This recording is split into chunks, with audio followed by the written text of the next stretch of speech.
स्थिति को और गंभीर मत बनाओ पंडित जी। आपको तो बाबा के प्रश्नों का उत्तर देना है। एक बार मेरी ओर देख लो, आपको स्वयं ही पता चल जाएगा कि आपको इस समस्या को कैसे सुलझाना है।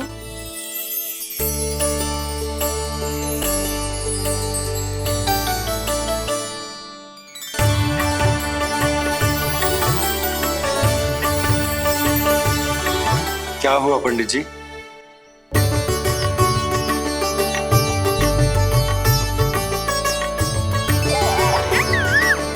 बधाई हो लल्ला, इतना प्यारा नाम मिलो है तुम्हें। नंदराज जी, जब भी मैं लल्ला को देखता हूं तो मुझे भगवान श्री राम की झलक दिखाई देती है। क्यों ना दिखाई देगी, उन्हीं के तो अगले अवतार हैं ये। कभी कभी तो मन में विचार आता है कि एक वो भी समय था जब भगवान इस धरती पर अवतार लेते थे और हम मानव के बीच में घूमते फिरते खाते पीते थे और अपनी लीला दिखाते थे। मुझे तो लगता है पंडित जी कि कितने भाग्यवान थे महाराज जनक और महारानी सुनैना। उन्होंने माता सीता को जन्म न दियो और महारानी कैकई जिन्होंने प्रभु राम को जन्म न दियो, फिर भी उनके पालन पोषण का सौभाग्य प्राप्त हुआ उन्हें। कल्पना करो पंडित जी, कितने पुण्य अर्जित किए होंगे उन्होंने पिछले जन्म में, कितनी तपस्या की होगी कि जिनकी गोद में सारा संसार है वो श्री नारायण और माता लक्ष्मी उनकी गोद में खेले।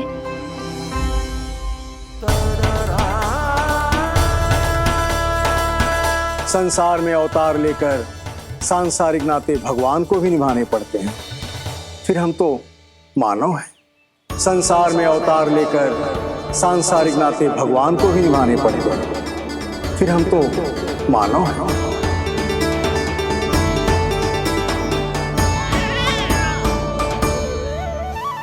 जो हो रहा है और जो भी होता है सब उनकी ही इच्छा से होता है नंदराज, इसलिए आगे का मार्ग भी वही दिखाएंगे।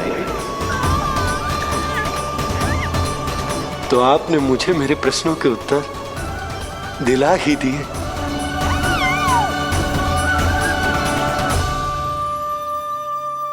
मैं भी क्या क्या बातें करने लगा। लगता है नाना बनने की प्रसन्नता का प्रभाव है जी। हमारी बिटिया को लक्ष्मी हुई है ना। बधाई हो पंडित जी, बहुत बहुत बधाई हो। मैं मैया और उसकी बिटिया से अवश्य मिलने आऊंगी। बधाई हो पंडित जी। अब मुझे आज्ञा दीजिए, वैद्य जी से कुछ औषधियां लेनी है मुझे। नारायण नारायण।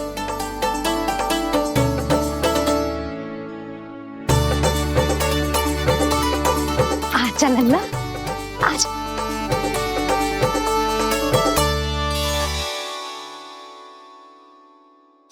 ठीक है। सुनो जी, तनिक कान्हा को संभालो, मैं यूं गई और यूं आई।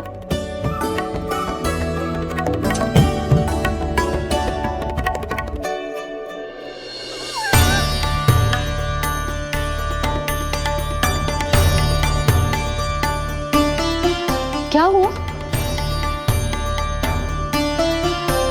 मैं देख रही हूं नामकरण के बाद से एक बार भी आपने कान्हा को गोद में ना लिया है। सब ठीक है ना? हाँ, सब ठीक है। अब सब ठीक। लो मेरा लल्ला।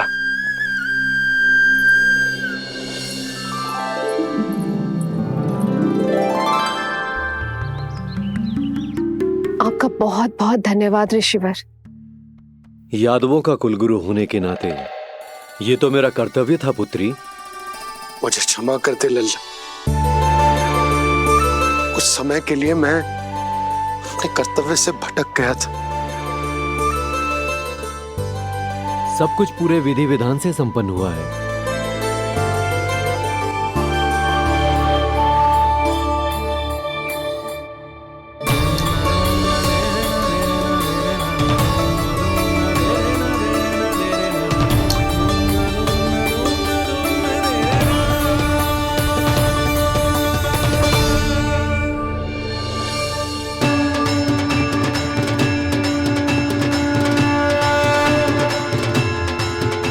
जो नाम मैंने दिया है,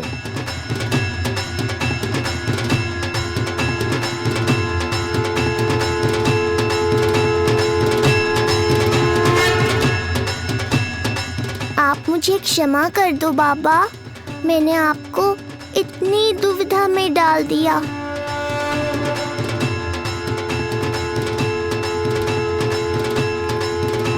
और इस तरह नंद को सब कुछ पता चल गया। आप दोनों चिंता मत करिए, सब ठीक है। अब मैं आपके 6 पुत्रों का श्राद्ध कर्म करूंगा।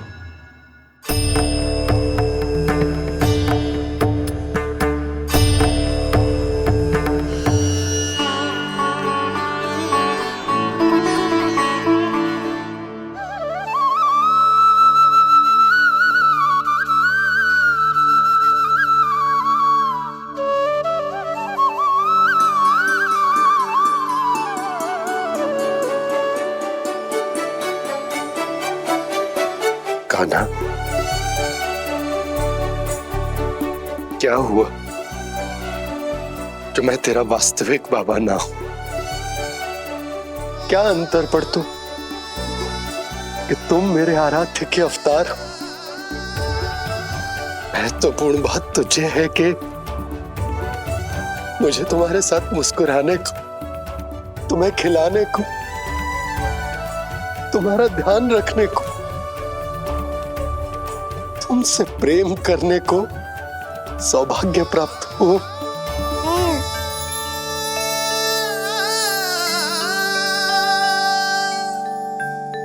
बाबा, सत्य जानने के बाद अब आपको केवल प्रेम ही नहीं करना है, मुझे डांटना भी है जब मुझसे कोई भूल हो जाए या मैं कोई शरारत करूं। तुमने मुझसे कुछ कही कान्हा, पर ये सब जानने के बाद तुम्हें कैसे डांट सकता हूं? बताओ ना कि कैसे मैं तुम्हें ये कहूं? वो सब आप मुझ पर छोड़ दो बाबा। शीघ्र ही जीवन की माया आपको अपने प्रभाव में ले लेगी और आप ये सब भूल जाओगे।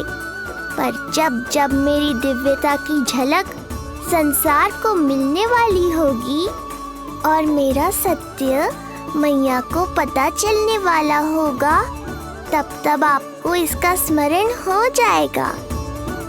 इसका अर्थ है कि गुरुवर ने सही कहा था। श्री हरि की आंखों में भी आंसू आ गए थे, ममता के लिए तरसने लगे थे वो। इसीलिए उनके इस अवतार का मुख्य उद्देश्य है माँ की ममता का अनुभव करना। जो सत्य है कि इस अवतार का मुख्य उद्देश्य माँ की ममता का अनुभव करना। वो तो है बाबा, पर उसके साथ साथ आपका प्रेम पाना भी है। जानते हो, किसी संकट की स्थिति में आपको सब कुछ स्मरण क्यों आएगा? ताकि आप मैया को सत्य पता चलने से रोक पाओ। बोलो बाबा, आप मेरी सहायता करोगे ना?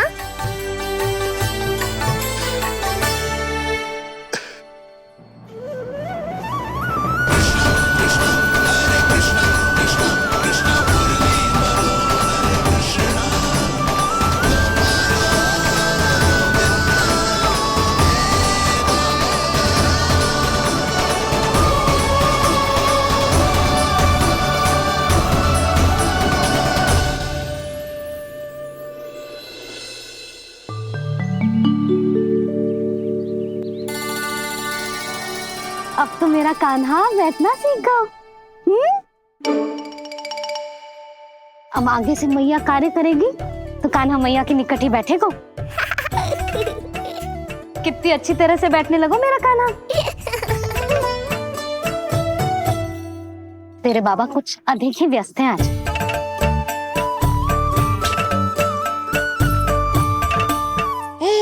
और अब आप भी व्यस्त हो गई, तो मेरे साथ खेलेगा कौन?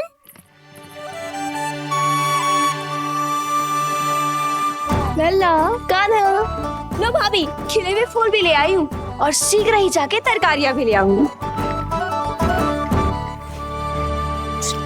अच्छा हुआ जानकी आ गई, अब यही खेलेगी मेरे साथ। अरे जे क्या, फिर से पाल निकाल रहे हो? बस बस कान्हा, अब खेल में मत लगा मुझे, बहुत सारे कार्य पड़े हैं करने को। ये भी कार्य करने चली गई, अब मैं क्या करूं?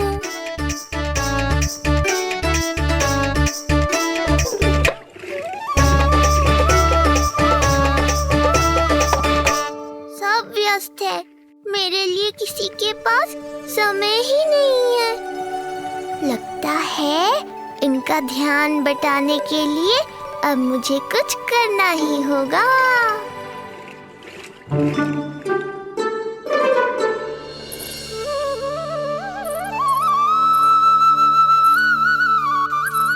नंद जी,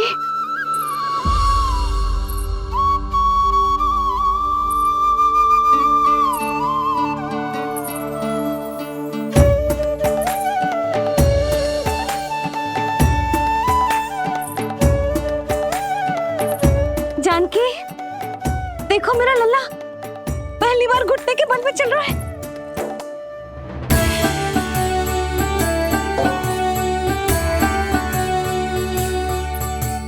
बहुत बढ़िया कान्हा, बहुत बढ़िया। बस यही तो चाहिए था। आजा कान्हा, आजा इधर आ, मैया के पास आ। कान्हा, आजा अपने बाबा के पास, आजा।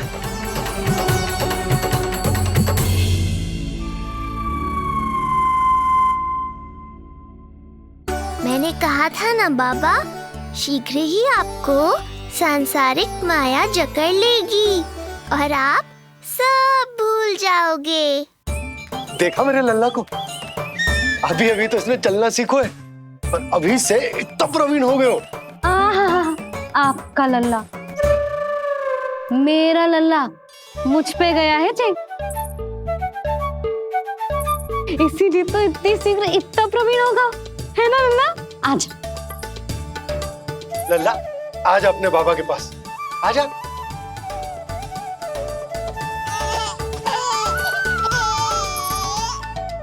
भ्रमित कर दियो आपने इसे, कितने चाव से अपनी मैया की ओर आ रहा था। आजा लल्ला। मैंने क्या करूं? मैं भी तो इसे बुला ही रहा हूं। आजा, आजा।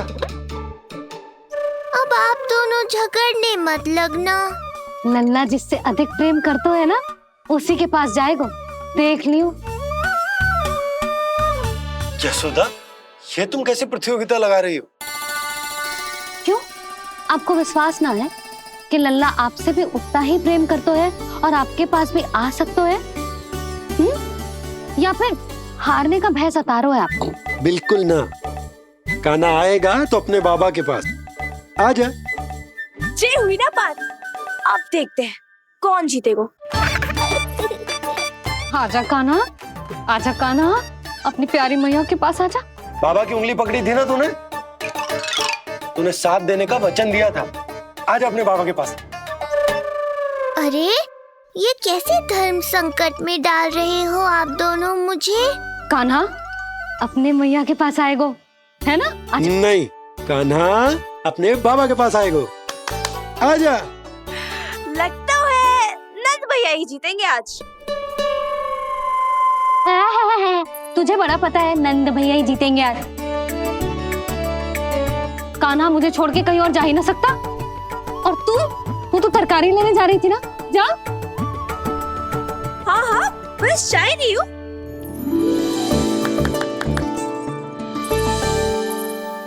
लल्ला देख, मेरे पास आएगो तो माखन मिलेगो, बहुत अच्छा माखन मिलेगो। आजा। कान्हा, मेरे पास आएगो ना तो बहुत अधिक माखन मिलेगो। आजा, आजा, आजा।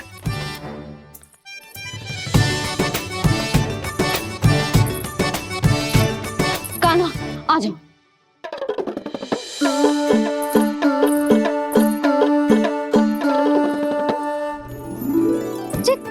जानकी के पीछे जा रहा है? कहीं से जानकी से अधिक प्रेम तो ना होगा? ना लल्ला ना। क्यों रे लल्ला, ये करेगा तू मेरे साथ? है सुधा, ये सब परिहास की बात, सबका कोई विशेष अर्थ ना है। कहीं ऐसा तो ना है क्योंकि मैं आजकल इस पर अधिक ध्यान न दे पा रही तो इसे जानकी से लगाव होगा? क्योंकि सारा दिन तो मैं कुछ ना कुछ कार्य करती रहती हूँ। सुनो जी, इसे भ्रम तो ना होगा कि इसकी मैया है कौन? सुधा, ऐसा कभी हो सकता है क्या? तुम कुछ अधिक ही सोच रही हो। वही तो, किसी संतान को अपनी मैया के बारे में भ्रम हो ही नहीं सकता। ना, जे आपके पीछे भी चला जाता ना तो ठीक था, किंतु जे तो जानकी के पीछे चला गया।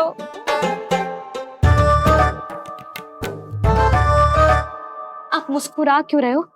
हाँ बोलो ना, ये संभव है क्या? लो, तुम्हारी इस प्रतियोगिता के चक्कर में मैं तो भूल ही गया कि उपनंद भैया को लेन देन बताना है। वो मेरी प्रतीक्षा कर रहे होंगे। मैं चलता हूँ। अरे किंतु मैंने जो पूछा वो तो बताया ही ना आपने। एक बार तुम्ही ने कही थी कि मैया अपने लल्ला के मन की बात उसके बिना कहीं जान लेती, तो पूछ लो अपने कान्हा से।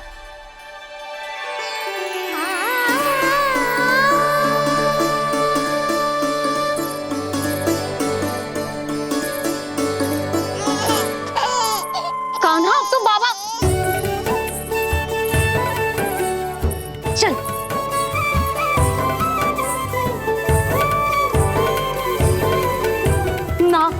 ना लल्ला, कछु और ना।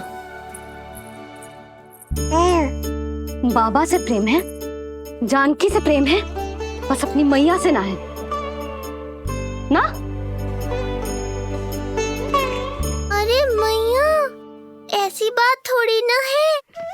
9 माह तक पेट में कौन पालती है? मैया। दूध कौन पिलाती है? मैया। देखभाल कौन करती है? मैया। बस उसी मैया से प्रेम ना है, से सभी से प्रेम है तुझे। तो ठीक है फिर, अब बात भी उन्हीं से करियो।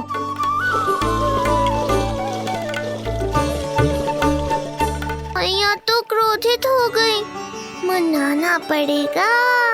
ना, दोस्त मेरा ही है, मुझे किसी से कछु अपेक्षा ही ना करनी चाहिए।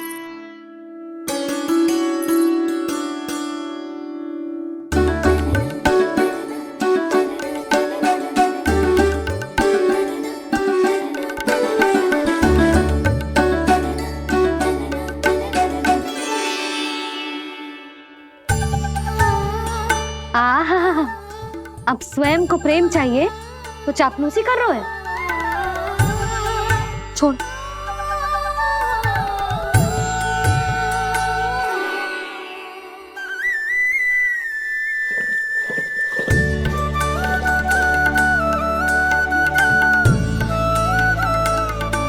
ना,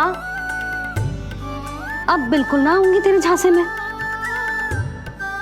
तू और तेरे बाबा दोनों एक समान हैं। पहले क्रोधित करेंगे, फिर मनाने चले आएंगे। जब मैंने तुझे बुलाया था तो जानकी और बाबा की ओर चला गया। अब क्यों आ रहा है मेरे पास? जा, उन्हीं के पास जा।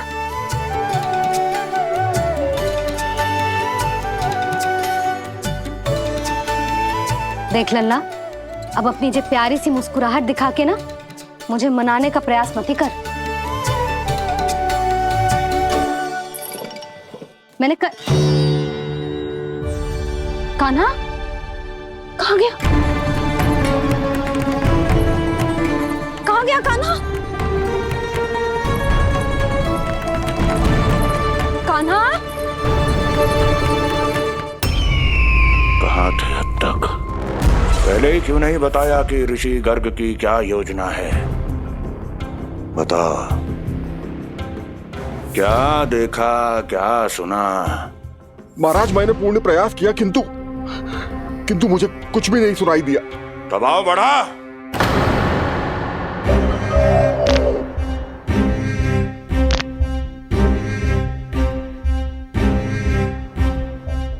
अब ये सुना या ये भी सुनाई नहीं दिया? महाराज, मुझे क्षमा करें महाराज, मैंने सुनने की बहुत चेष्टा की किंतु मुझे कुछ भी नहीं सुनाई दिया। महाराज मेरा विश्वास करें। ये अर्थनाद सुनाई दिया या ये भी नहीं? बहुत मुझे क्षमा करें महाराज। उत्तर दो, अब सुनाई दिया?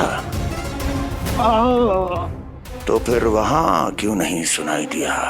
मुझे क्षमा करें महाराज, आरंभ से अंत तक मैं वही था किंतु मैं कुछ भी नहीं सुन पाया महाराज, क्योंकि कारण नहीं, परिणाम चाहिए मुझे। परिणाम। लल्ला,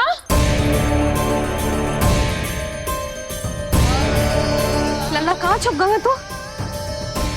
कान्हा, कान्हा, सामने आजा मेरे लल्ला। कहाँ है?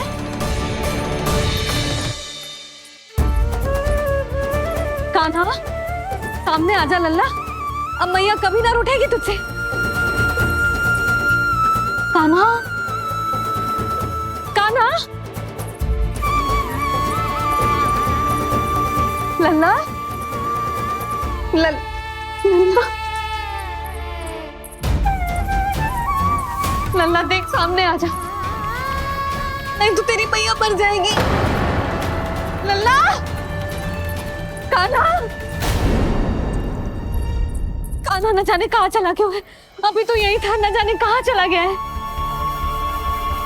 तो उसकी पायल है, कहीं बाहर तो ना चला गया। कोई मेरे लल्ला को। यशोदा, कोई ना लेगा होगा लल्ला को, और वो स्वयं भी कहीं ना जाएगा, यहीं कहीं होगा। आप इतने शांत कैसे हो? आपको कुछ पता है क्या? ये क्या है? एक पायल अभी भी उसके पैर में है, और है तो अपनी मैया का ही लल्ला। एक जगह टिकेगा ना, इसीलिए कह रहा हूँ कि मैं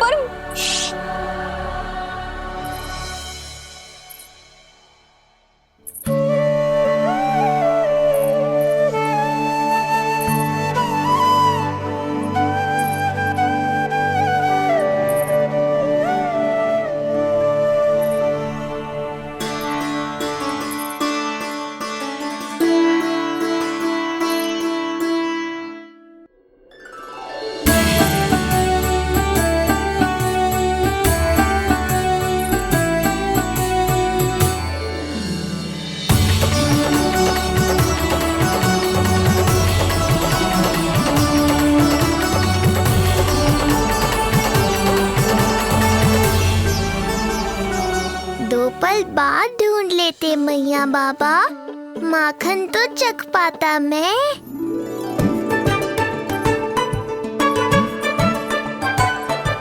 ये क्या कर रहे है तू?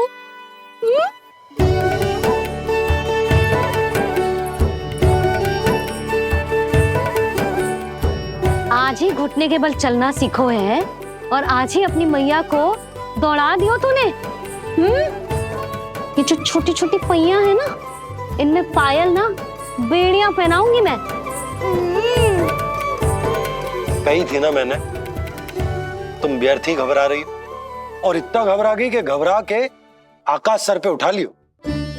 मैंने आकाश सर पे उठा लियो, और वो भी व्यर्थ में? मेरे कहने का अर्थ जे ना है यशोदा, व्यर्थ ना, मैं तो केवल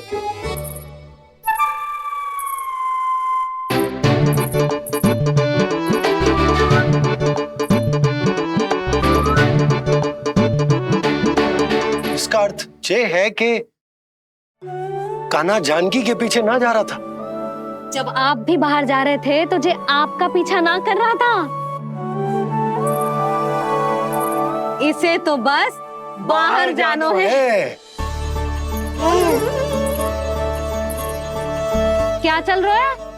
हाँ, चल चल अंदर चल। बाहर जानो है? अभी अभी घुटने के बल चलना सीखो है और अभी से बाहर जाना है? असंभव। क्यों? क्यों का क्या मतलब? इतने छोटे से बालक को कोई बाहर ले जाता है क्या? हाँ यशोदा, यदि ये बाहर ना जाएगो तो संसार के बारे में समझेगो कैसे? सुनो, इसका निष्क्रमण संस्कार भी आज ही करा देते, सीधा इसे मंदिर लेकर जाते। ना ना, इतनी शीघ्रता की कोई आवश्यकता ना है। जे देखो देखो बाहर कितनी धूप है। धूप कहाँ है यशोदा? बादल हैं बाहर तो। हाँ तो वर्षा हो गई तो मेरा कान्हा भीग जाएगा, उसका स्वास्थ्य बिगड़ जाएगा ना।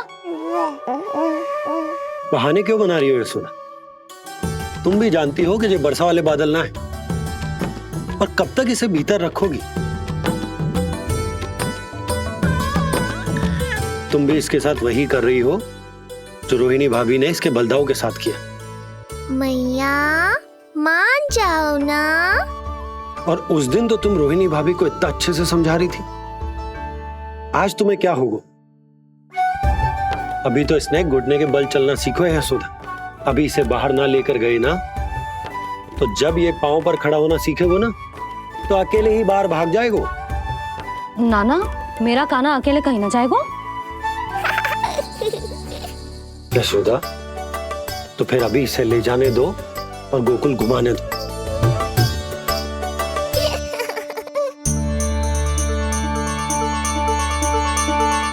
देखा लल्ला, आज्ञा मिल गई। अब आज पहली बार लल्ला और बाबा बाहर जाएंगे घूमने के लिए। चल, आज बाबा और लल्ला पहली बार बाहर जाएंगे। हाँ, चलो। रुको, आपको क्या लगा था कि मैं लल्ला को अकेले छोड़ दूंगी? जहां जहां कान्हा जाएगा वहां वहां उसकी मैया भी जाएगी। कभी तो नंद और नंद लाला को एक साथ समय बिताने दिया करो। कुछ कही आपने? नहीं। तो बस फिर गौशाला से आरंभ करेंगे, फिर गांव घुमा के मंदिर ले जाएंगे इसे। मैं एक्शन में आई। देखा, अभी तो तेरी मैया मंदिर भी जाने को तैयार ना थी, और अब तुझे पूरा गांव घुमाने के लिए तैयार हो गई। इससे पहले कि इनके मस्तिष्क में कोई नया विचार आ जाए, यहाँ से चले चलो बाबा, शीघ्र चलो। दया कीजिए, दया निदान, क्षमा कर दीजिए। कितनी बार तुझे गर्ग ऋषि के आश्रम भेजा, तू वहां कुछ नहीं सुन पाया। गर्ग ऋषि यहाँ आया, तू यहाँ कुछ नहीं सुन पाया। जब तू कोई कार्य करने योग्य ही नहीं, तो फिर तेरा क्या? स्मरण करें महाराज, स्मरण करें कि आपको भी एक नाम बार बार सुनाई देता था। आप अपने कानों पे हाथ रख के यहाँ वहाँ घूम रहे थे, छटपटा रहे थे, किंतु हम में से किसी को भी उसका स्वर नहीं सुनाई दे रहा था। महाराज, स्मरण कीजिए। कृष्ण कृष्ण कृष्ण कृष्ण कृष्ण। जैसे उस बालक के जन्म के समय आपके कानों में ध्वनियां गूंज रही थी।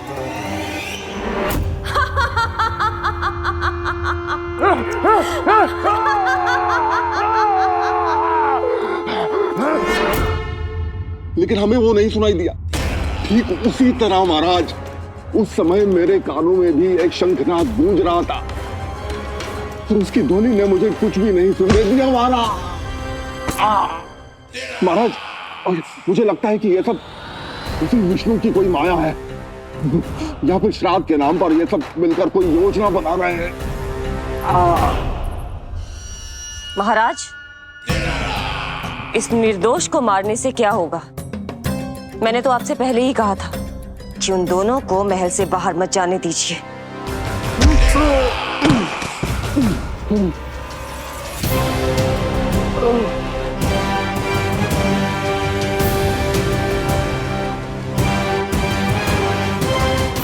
सही कह रही हो तुम।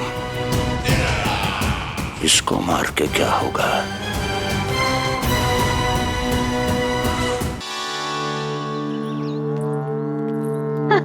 कान्हा, जे देख, जे है रामू, तेरा भैया, और जे है सबला, तेरी मौसी।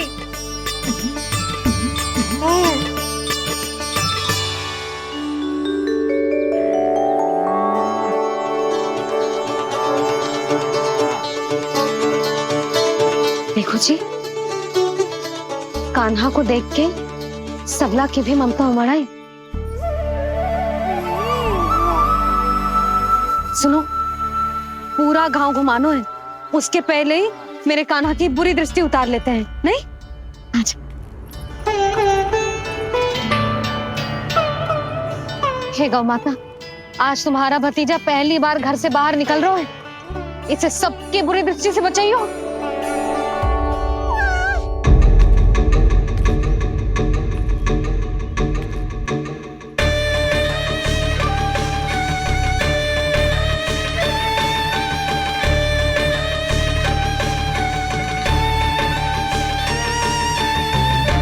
नारायण नारायण।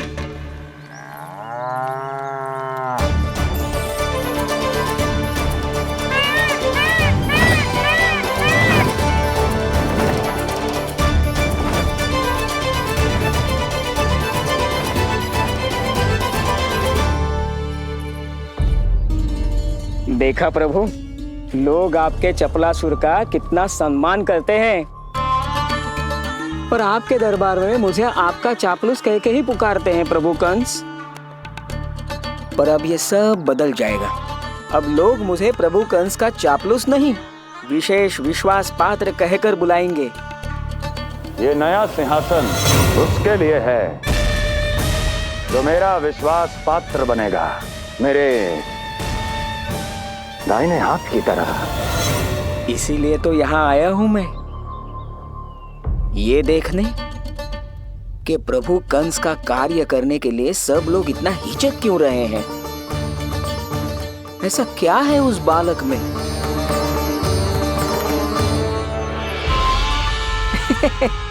नारायण।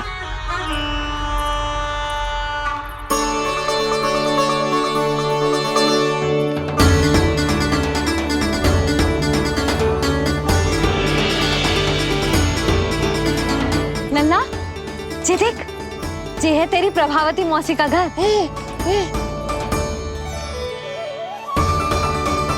और वो देख, वो रहा तेरे दाऊ का घर। देख क्या रोए, तेरे दाऊ भी चल रहे हैं हमारे साथ। ये वही है क्या जो चपलासुर से विशेष विश्वास पात्र श्री चपलासुर जी बनने तक की यात्रा में मेरी सहायता करेगा? ताऊ, ताऊ देखो, कान्हा आयो है। कान्हा,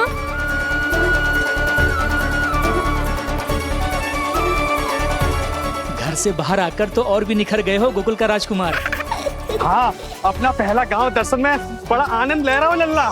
सच्ची कहीं भोला भाई, आज कछु अधिक ही प्यारा लग रही है जे। जी क्या भीड़ लगा रखी है तुम सबने? हाँ जी, मेरा लल्ला है, कोई दिखावट की वस्तु थोड़ी ना है। सब फेर के खड़े हो गए। यशोदा, जी देखो, रोहिणी जीजी भी आ गई। चलो सब सीधे मंदिर चलते हैं। हाँ चल। ताऊ, बड़े होने के नाते आपको मुझे घुमाना चाहिए, पर ध्यान रखना, आज आपको मैं ले जा रहा हूँ मंदिर।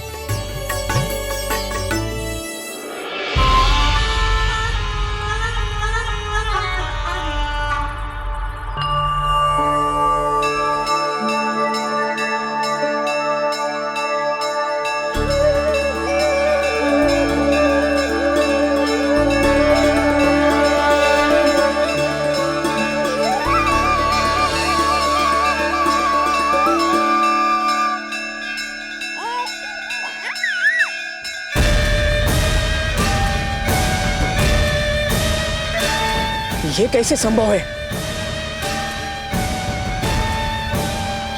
ये अवश्य वायु के वेग से ही बच रही होंगी। प्रणाम। आशीर्वाद। आयुष्मान भव।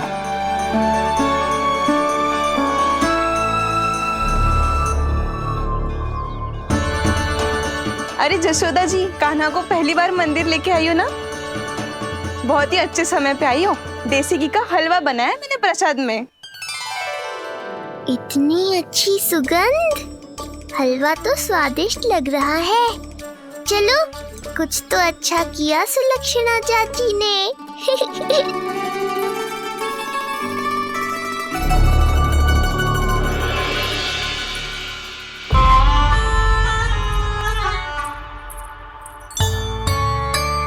ओह, मेरे लिए इतना बड़ा भाग।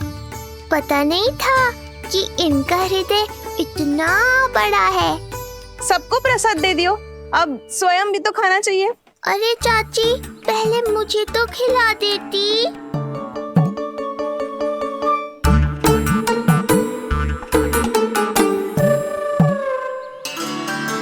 अरे, मैं तो कान्हा को देना भूल ही गई। हाँ? चलो, विलंब से ही सही, मेरा स्मरण तो हुआ आपको।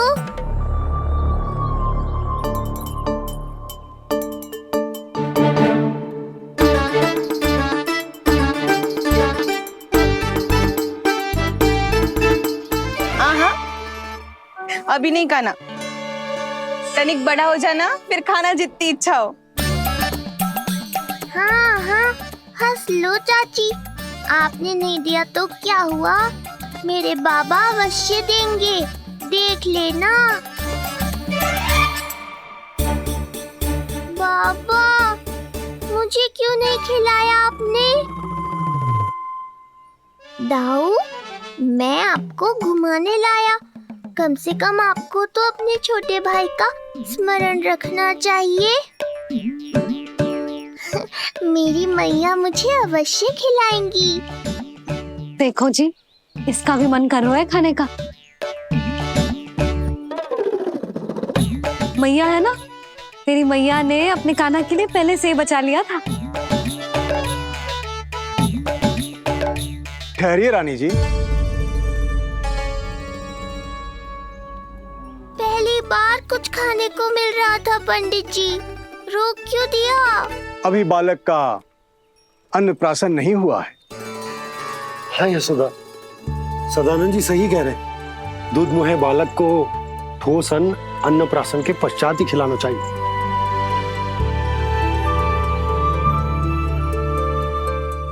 ना लल्ला, तो बस अन्नप्राशन तक रुक जा, उसके बाद तू जो कहेगो ना, तेरी मैया खिलाएगी तुझे।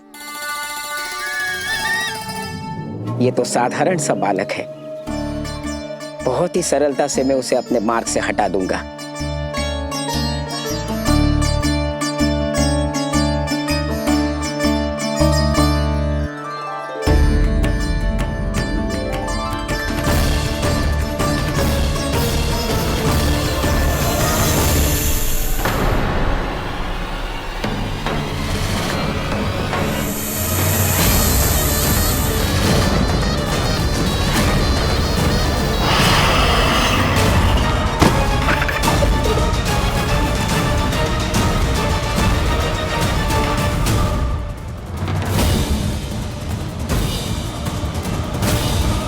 ये क्या था?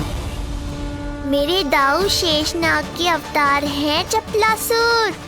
इनके रहते तुम मुझे हानि पहुंचाने का विचार भी मन में लाओगे तो ऐसा ही होगा तुम्हारे साथ।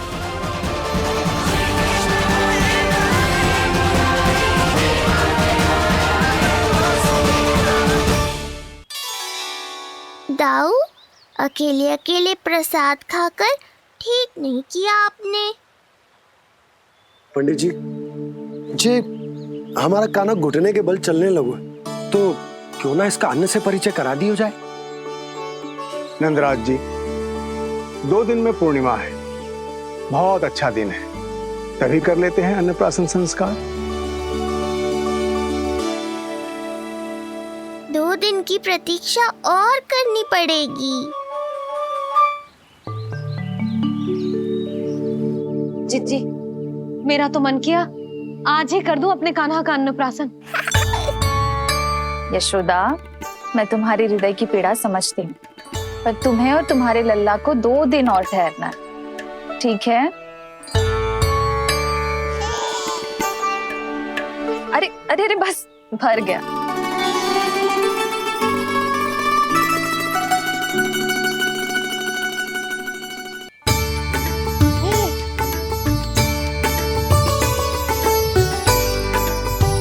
लो जीजी।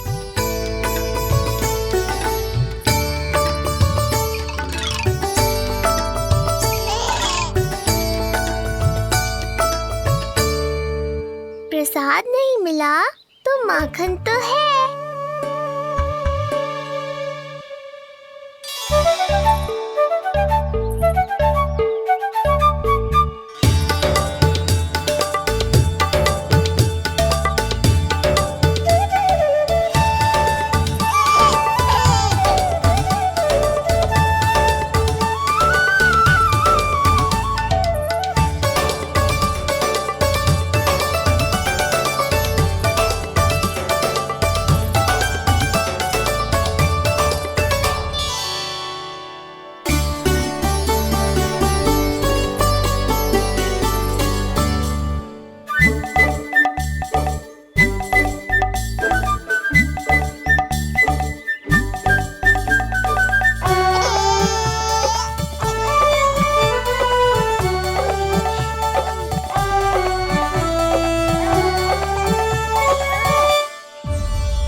भैया ये क्या किया?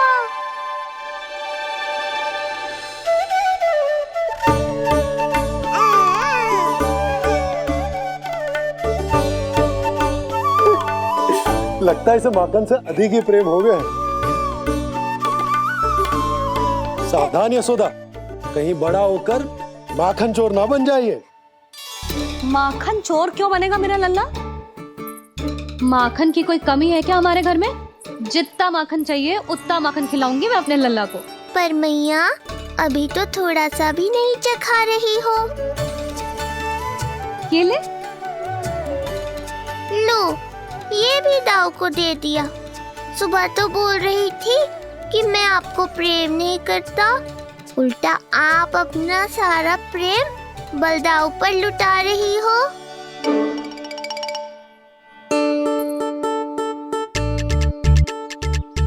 सुनो जी, कान्हा के चारों ओर सिरहाने लगा दो ना, नहीं तो जी फिर से इधर उधर चला ना जाए। अच्छा सुझाव दिया तुमने। अभी लाए।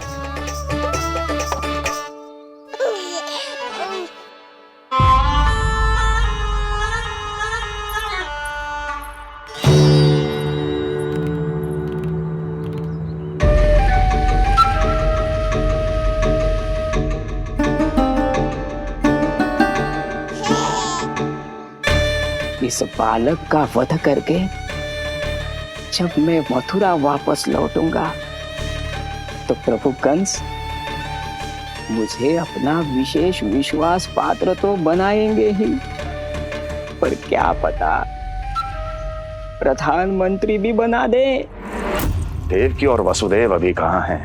अपनी संतानों के श्राद्ध के लिए ऋषि गर्ग के आश्रम जा रहे हैं। अब आप क्या करने वाले हैं महाराज?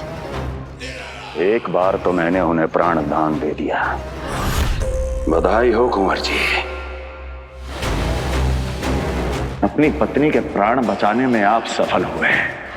दूसरी बार मैं उन्हें दंड देने निकला तो तुमने मुझे रोक दिया। बुद्धि बल का प्रयोग कीजिए स्वामी, शारीरिक बल की आवश्यकता नहीं।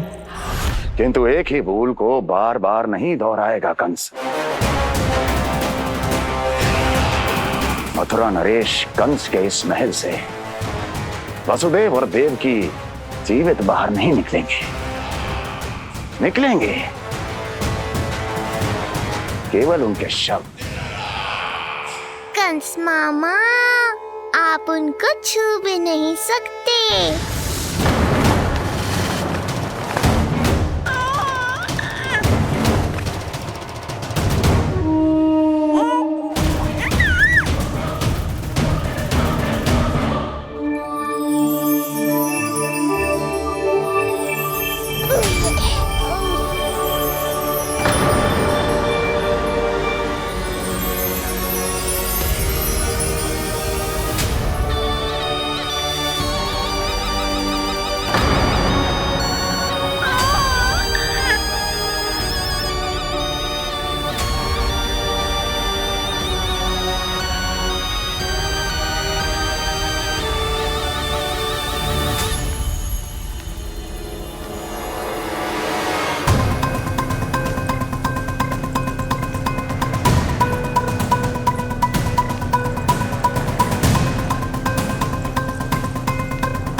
क्या हो रहा है?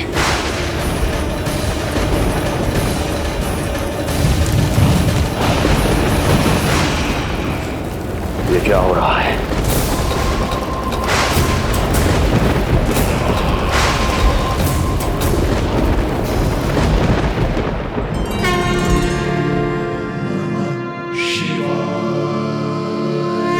क्या हुआ प्रभु? आप अचानक इतने चिंतित क्यों हो गए? कृष्ण ने अपने पांव का अंगूठा अपने मुख में रख लिया है देवी। इसमें चिंतित होने की कोई बात नहीं है प्रभु।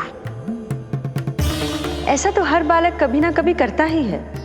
तो सखा कोई साधारण बालक नहीं है देवी पार्वती, तो भगवान है। यदि वो ऐसे ही अपने अंगूठे को मुख में रखकर खेलते रहे तो अवश्य ही आ जाएगी। कौन आ जाएगी प्रभु? प्रलय आ जाएगी देवी, प्रलय आ जाएगी देवी। हे नारायण जी, क्या हो रहा है?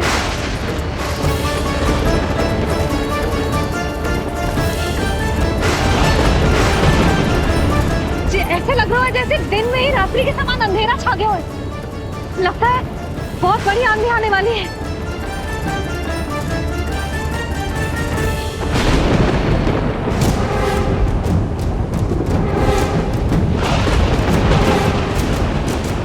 ये भीषण आंधी, ये मूसलाधार वर्षा, तुम दोनों ने ऋषि गर्ग के साथ मिलकर अवश्य कोई योजना बनाई है ना? बोलो बोलो, क्या है वो योजना? बोलो।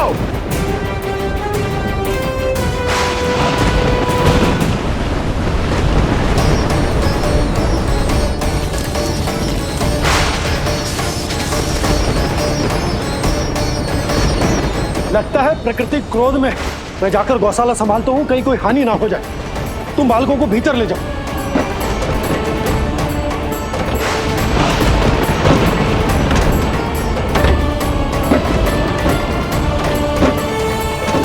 जी द्वार और झरोखे बंद करते हैं। हाँ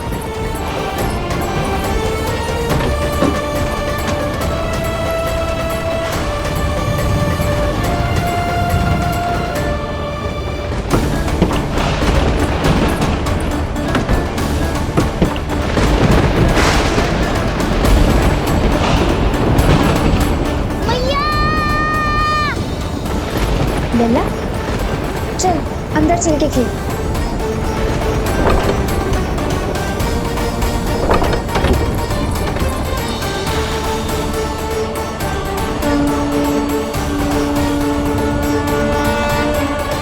आपके सखा तो ध्यान निद्रा में चले गए हैं प्रभु।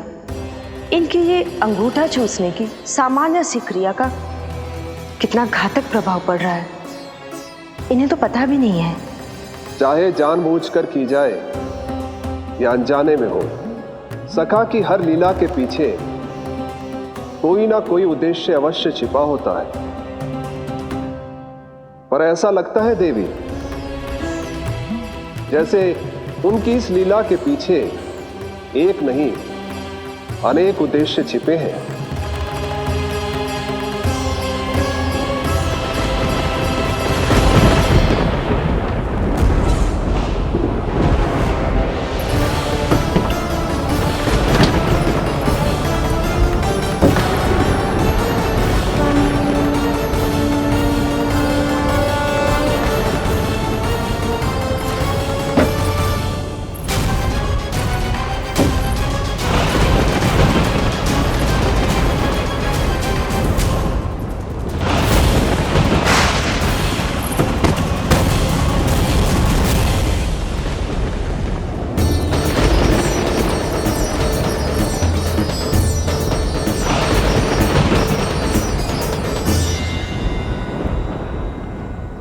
देख रही हो चिज्जी, प्रसाद ना मिली खाने को तुझे पाँव का अंगूठा ही चूसने लग गयो।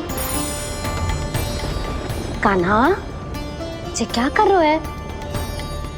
अंगूठा मुंह से निकाल दे लल्ला। अच्छी बात ना है कान्हा। देख कान्हा, तू नींद में है, इसका अर्थ ये ना है कि मैया तुझे अंगूठा चूसने देगी। निकाल अंगूठा मुंह से। आज तो बड़ी शीघ्र इतनी गहरी निद्रा में सो गए हो तुम।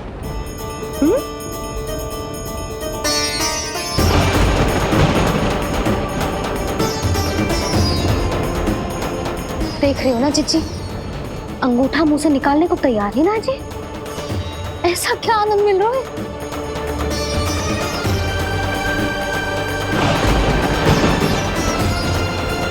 अधिक बल भी ना लगा सकती, अत्यधिक नींद में है, कहीं इसकी आंख ना खुल जाए। रानी भाभी, लगता है तीव्र वर्षा होने वाली है। मैं और भोला भैया के साथ अगले निकल रहे हैं। हो सकता है उन्हें हमारी आवश्यकता हो।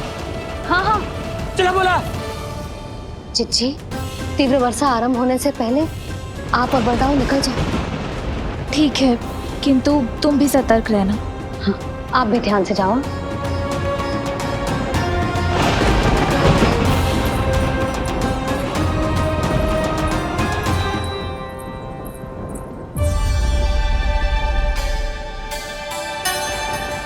हे नारायण, वस्त्र बाहर सूख रहे हैं और तेरे अन्नप्राशन वाले चावल भी रखे। भीतर करना होगा ना अच्छी चांद की भी।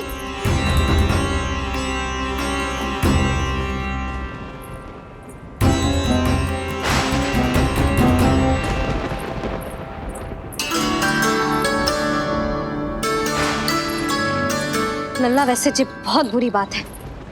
अंगूठा मुंह से बाहर निकाल। केवल 2 दिवस में तेरा अन्नप्राशन है, फिर सब खाइयो। तनिक धैर्य रख।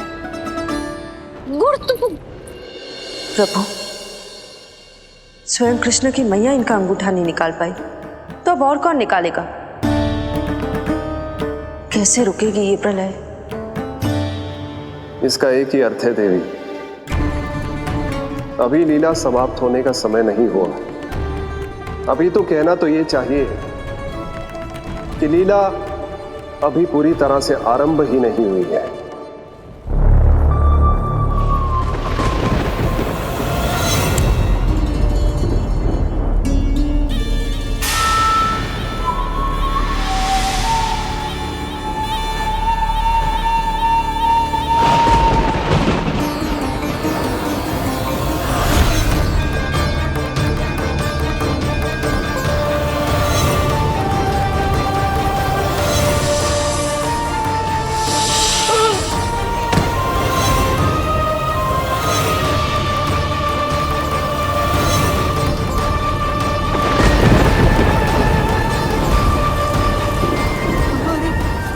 कंस ने प्रलय बुला ली। कंस ने प्रलय बुला ली।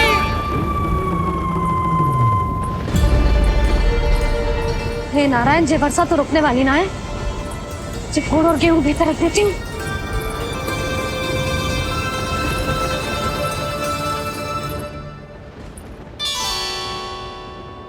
जे देख रहे हो गुड़, जे तेरे अन्नप्राशन के पकवानों के लिए ही है।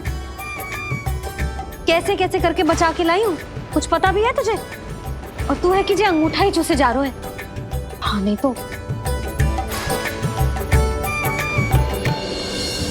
किंतु आज प्रलय भी आ जाए तो कंस की तलवार का वार रोकने में असमर्थ होगी। कंस के साथ विश्वासघात किया है, दंड तो मिलेगा। महाराज, वायुमंडल में अचानक आए इस परिवर्तन का हमसे कोई लेना देना नहीं है। हम तो बस अपनी संतानों के श्राद्ध के लिए जा रहे थे। मूर्ख हूं मैं, मूर्ख हूं मैं। कंस एक मूर्ख है, मूर्ख हूं मैं। अब अच्छी तरह जानता हूं मैं, श्राद्ध केवल एक बहाना है। किंतु सत्य यह है कि तुम और वो ऋषि गर्ग मिलकर मेरे विरुद्ध एक षड्यंत्र रच रहे हो, और ये तुम्हारी योजना है। भैया, ये आप क्या कह रहे हैं? कैसा षड्यंत्र, कैसी योजना? हम तो केवल श्राद्ध के लिए गए थे। बहुत अवसर दिए मैंने तुम दोनों को, किंतु तुमने बार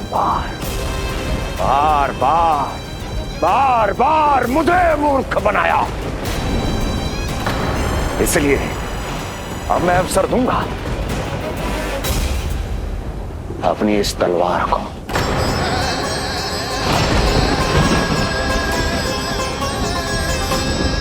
येन केन प्रकारेण साम दाम दंड भेद, कोई ना कोई युक्ति लगाकर मैं तुम्हारे उस बालक का वध कर ही दूंगा। पर उस क्षण का साक्षी बनने के लिए अब तुम दोनों को जीवित नहीं छोड़ूंगा मैं।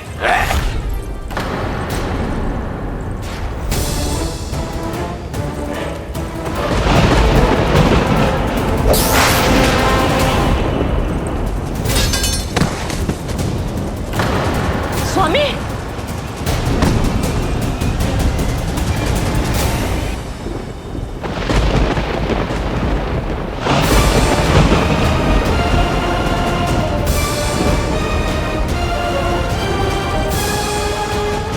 तेरा काल तेरी प्रिय बहन के गर्भ से उसकी 8वीं संतान बनकर जन्म लेगा और तेरा विनाश करेगा, विनाश करेगा, विनाश करेगा।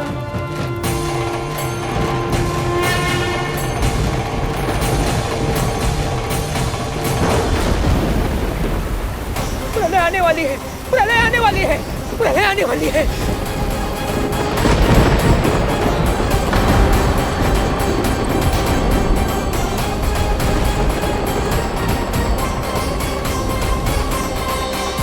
यदि कंस को रोकना, अपने माता पिता की रक्षा करना और चपलासुर के ब्रह्म को मिटाना ही इस लीला के उद्देश्य थे, तो ये सभी उद्देश्य पूरे हो चुके हैं प्रभु।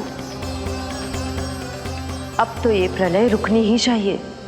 ये केवल सखा की लीला ही नहीं है देवी पार्वती, उनकी माया का उदाहरण भी है। मार्कंडेय ऋषि को दिए गए वरदान को पूरा करने के लिए ही ये सब हो रहा है। कौन सा वरदान प्रभु? प्रभु की माया को साक्षात अपनी आंखों से देख पाने का वरदान।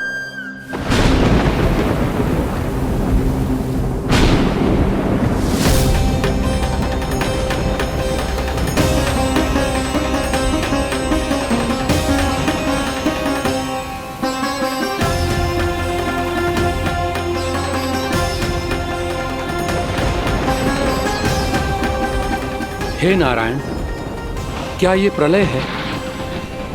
क्या संसार समाप्त हो रहा है? तो फिर मुझे मिले इस जीवन का क्या अर्थ है?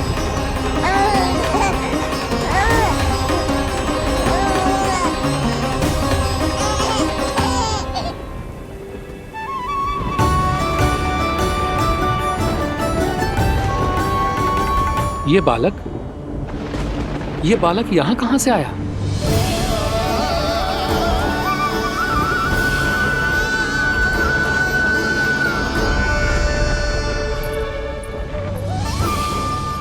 सोते हुए कितना निर्दोष लगता है जी। चारों ओर जल ही जल है, सब कुछ प्रलय में नष्ट हो रहा है, किंतु ये कितना निश्चिंत है ये। परंतु ये अद्भुत बालक है कौन?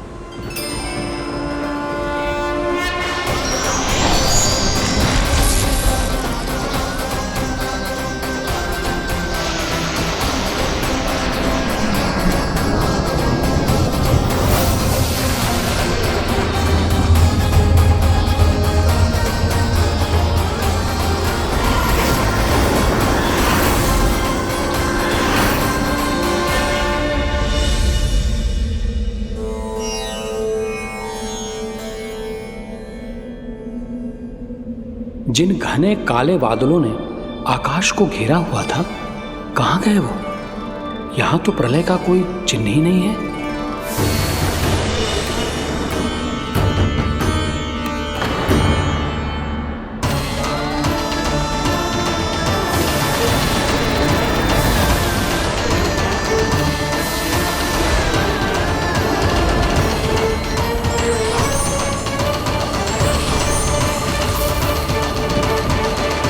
ये आप ही की माया थी ना प्रभु? मुझे इसका साक्षी बनाने के लिए आपका बहुत बहुत धन्यवाद। परंतु इसका अर्थ क्या है प्रभु?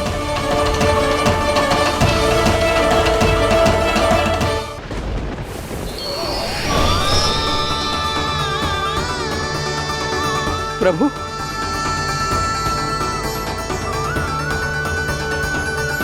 इसका अर्थ ये है कि ये मानव संसार वट वृक्ष पर स्थित है और मानवों का जीवन काल वट वृक्ष के पत्ते पर विश्राम करती एक जल की बूंद के समान होता है। वो बूंद जो किसी भी क्षण नीचे गिर सकती है। आपने तो स्वयं देखा है महर्षि, ये संपूर्ण जगत, ये महाब्रह्मांड मेरे ही भीतर स्थित है। ये उदाहरण है इस बात का कि जो दिखता है उसके कई स्वरूप होते हैं। जो आज आप देख रहे हैं वो पहले भी हो चुका है और आगे भी होगा। सब कुछ एक माया है। प्रलय का होना, जीवन का होना, दुख, सुख, सब एक भ्रम है। ठीक उसी प्रकार जिस प्रकार एक जलाशय में दिखने वाला प्रतिबिंब आपकी वास्तविकता नहीं बल्कि एक भ्रम होता है। इसलिए मनुष्य को सदैव ध्यान रखना चाहिए कि जीवन में कोई भी संकट क्यों ना आए, वो इस प्रलय की तरह केवल एक भ्रम ही होता है। ऐसे समय में जो संकट के सामने झुक जाते हैं या अधर्म का साथ देते हैं, वो स्वयं को उस भ्रम रूपी प्रलय में डुबोकर नष्ट कर लेते हैं।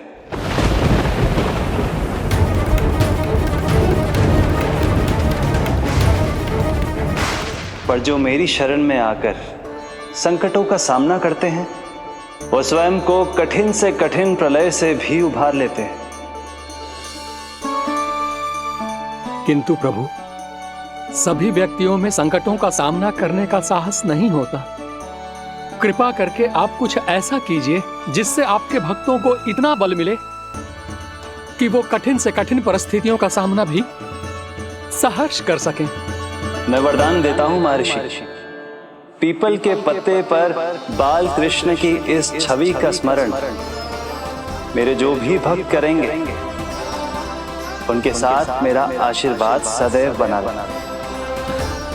वो चाहे कितनी भी कठिन परिस्थिति में क्यों ना फंसे, बाल कृष्ण की ये छवि उन्हें उससे उभर पाने में सामर्थ्य प्रदान करेंगे।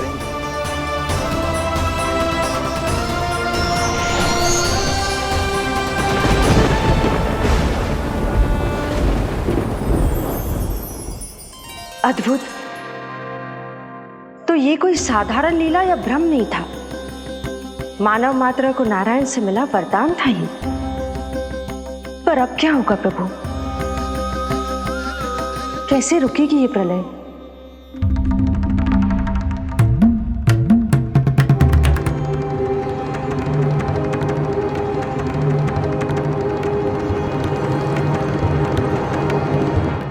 क्या सोच रहे हैं प्रभु?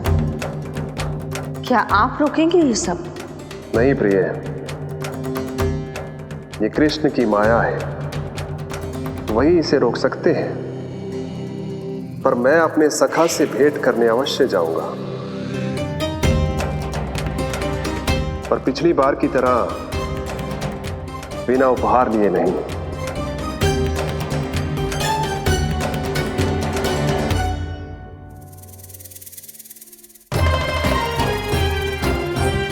उपहार?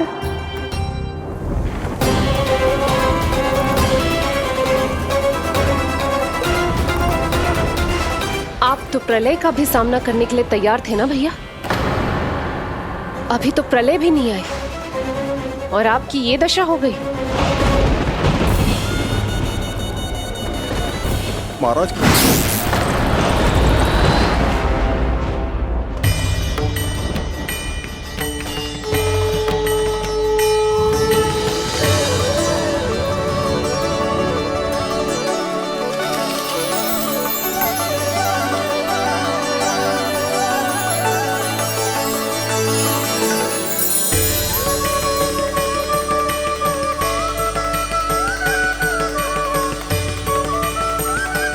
महादेव, आप उपहार में ये निष्प्राण वस्तु देंगे अपने सखा को? सही पहचाना देवी, पर उपहार देने से पहले इसे आकार दूंगा मैं, क्योंकि प्राण तो इसमें बाल कृष्ण ही भरेंगे।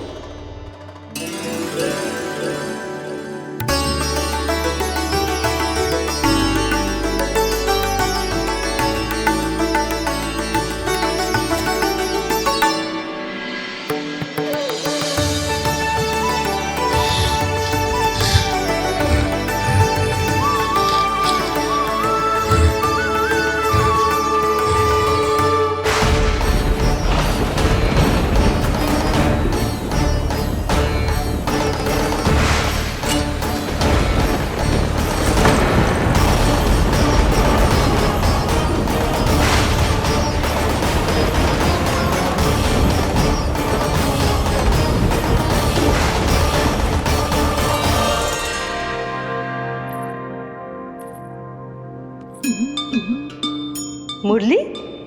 बस उन्हें मेरा उपहार अच्छा लगे। यदि यशोदा मैया ने आपको अपने सखा से मिलने से फिर से रोक दिया तो? इस बार चुपचाप छिपकर उनकी दृष्टि से बचकर जाऊंगा देवी पार्वती। उन्हें पता ही नहीं चलने दूंगा। संभालिएगा प्रभु, यदि यशोदा मैया ने आपको पकड़ लिया तो लेने के देने पड़ जाएंगे महादेव।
ये रहे चावल, जानकी को कही थी मैंने भीतर रख दे। छोड़कर चली गई बाहर, कुछ याद ही ना रहते ऐसे।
कान्हा,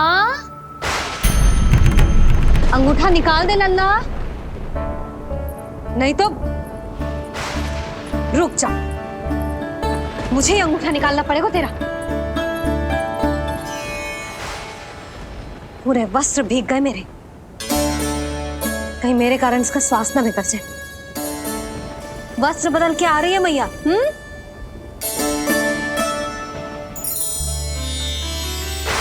आ रही हूँ।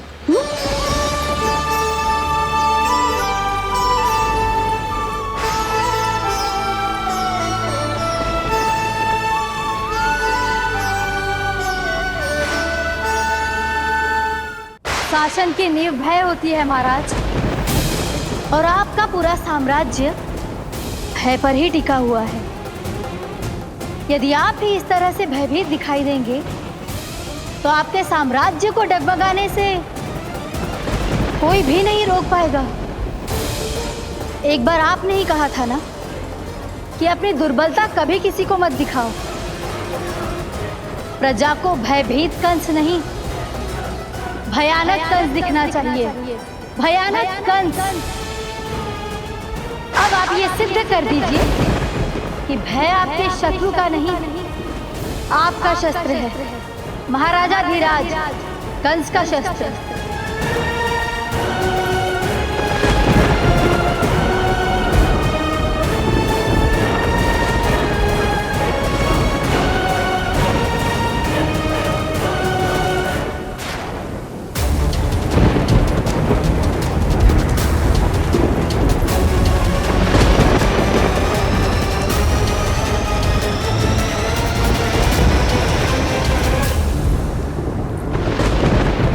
उससे क्या भयभीत होना जो स्वयं भयभीत हो, उससे क्या भयभीत होना जो स्वयं भयभीत हो। सखा, इस माया को विराम देने का समय आ गया है।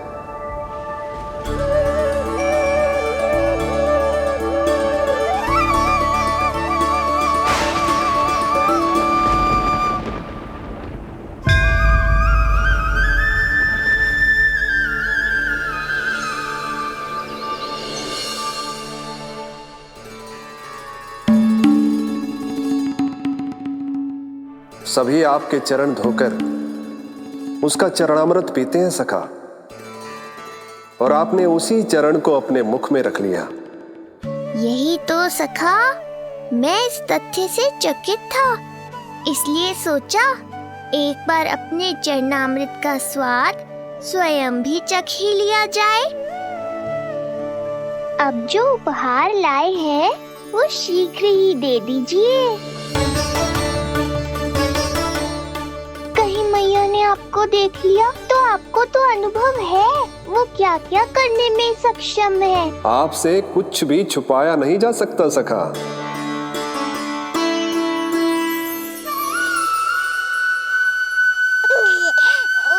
इन अधरों पे पांव के अंगूठे से अधिक ये मुरली शोभा देगी सखा।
मन प्रसन्न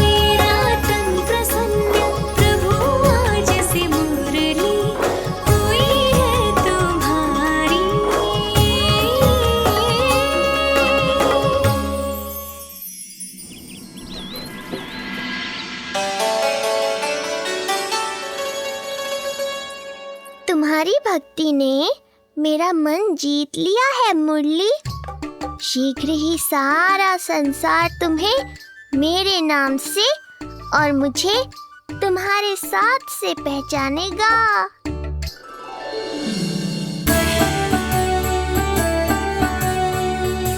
प्रभु, मेरे प्रभु, इस अनमोल भेंट के लिए आपका बहुत बहुत धन्यवाद सखा।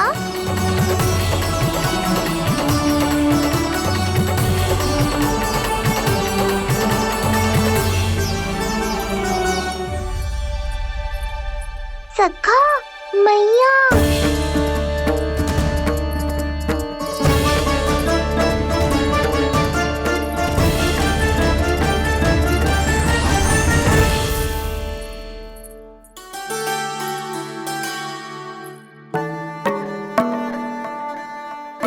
अच्छा जी, तो तूने अपना अंगूठा मुंह से निकाल ही दियो। बड़ा उपकार कियो अपनी मैया पे।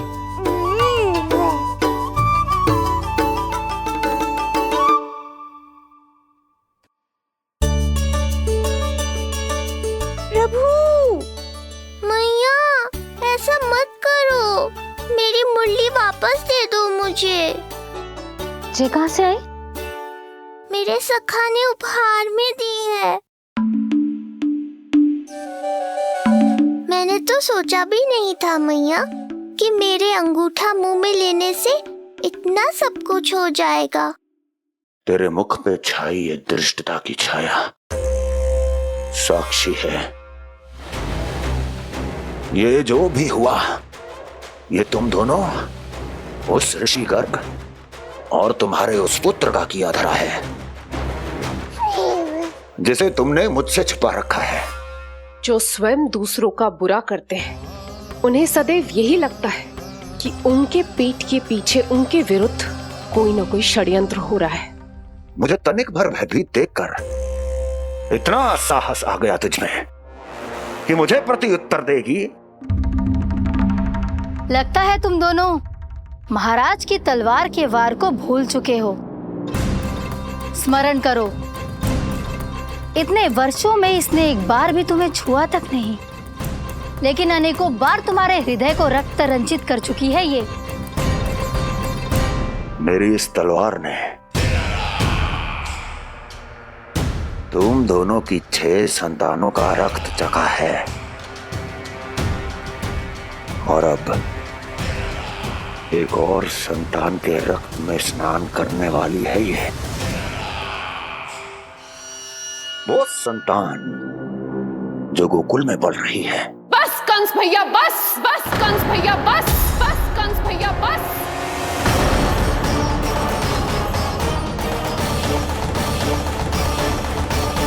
इतना दुस्साहस! तू मुझसे ऊंचे स्वर में बात करेगी अपने बड़े भाई के सामने? बड़े भाई जैसे कौन से कर्म किए हैं आपने? और अब जो कुकर्म करने की आप सोच रहे हैं, उसमें भी असफल होंगे आप। देवकी, नहीं स्वामी, आज मत रोकिए मुझे। बहुत सह चुके हैं हम, आप मौन रह लिए, परंतु आज इन्हें सत्य का पता चलना ही चाहिए।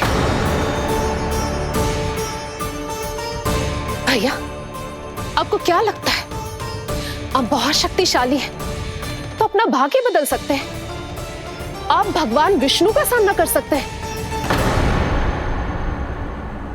ये भ्रम राक्षस राज रावण को भी था, और यही भ्रम स्वयं को भगवान समझने वाले हिरण्यकश्यप को भी था। पर ना रावण के 10 शीश बचे और ना ही हिरण्यकश्यप का अस्तित्व। पेट चीर के उनके प्राण निकाल लिए थे भगवान ने। तो सोचिए भैया, आपकी क्या दशा करेंगे वो? मैं आज तक ये बात समझ नहीं पाई कि ये आपका अभिमान है या अज्ञान, जो आप भगवान विष्णु का सामना करने चले हैं।